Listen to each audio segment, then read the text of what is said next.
شهروند تاجیکستان که در درآمدگاه دادستانی شهر اوستانا پایتخت قزاقستان خود را با کارد زخمی کرده بود، با جرم می دعوباشی به شبانه روز حبس مأموری محکوم کرده شده است.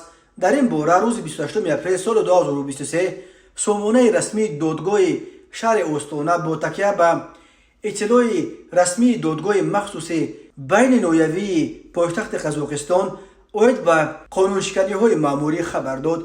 بنا به اطلاع رسمی این دادگاه بین نویوی پرونده شهروند تاجیکستان با اتهام می دعوباشی را بر اساس قسم یکم ماده 434 کودکس قانونشکنی‌های مأموری قزاقستان بررسی کرده است. طوری از نواد پرونده برمی‌آید در داخل بنای کپپ یا گذرگاه دادستانی شهر اوستانا نمایشکارانه به شکم خود با کارد کنسلیاری ضربه زده قصد جان خود کرده است. معلوم نیست که این شهروند تاجیک برای چه به دادستانی آمده بود و در گذرگاه بین او و نگهبانها چه گذشت که او چنین نمایشکاران خود را با کارد زخمی کرد. خود شهروند تاجیکستان برای شرح این ماجرا هنوز دسترس نیست.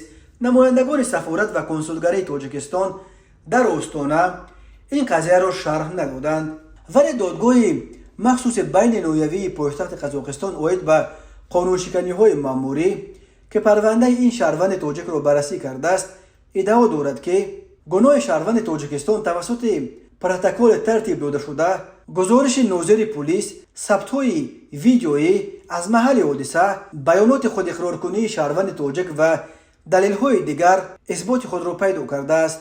قسم یکم ماده 434 کودکس قانونشکنی‌های مأموری قزاقستان برای می دعوباشی همچون جزا یا جریمه به اندازه 20 معاش حداقل و یا از 5 تا 15 شبانه روز حبس مأموری را پیش بینی می‌کند. با حکم دادگاه شهروند تاجیک در صادر کردن می دعوباشی گناهکار دانسته شده به 7 شبانه روز حبس مأموری محکوم گردید. این حکم هنوز به اجرا ندرآمده است. تاکید شده است در اطلاعیه دادگاه قزاقستان که یک کشور از نفت و گاز و معدن‌ها و میدان‌های کشت غله بوی آسیای مرکزی است، بعد روسیه دومین کشور بزرگ میزبان مهاجران تاجیک به شمار می‌رود. بنا به حساب‌ها در قزاقستان از 50 تا 100 هزار مهاجر تاجیک کار و زندگی می‌کنند. یک قسم آنها مهاجران میباشند که به دلیل منع عبور مرزهای روسیه در جستجوی کار و معاش بهتر راه قزاقستان را پیش گرفتند.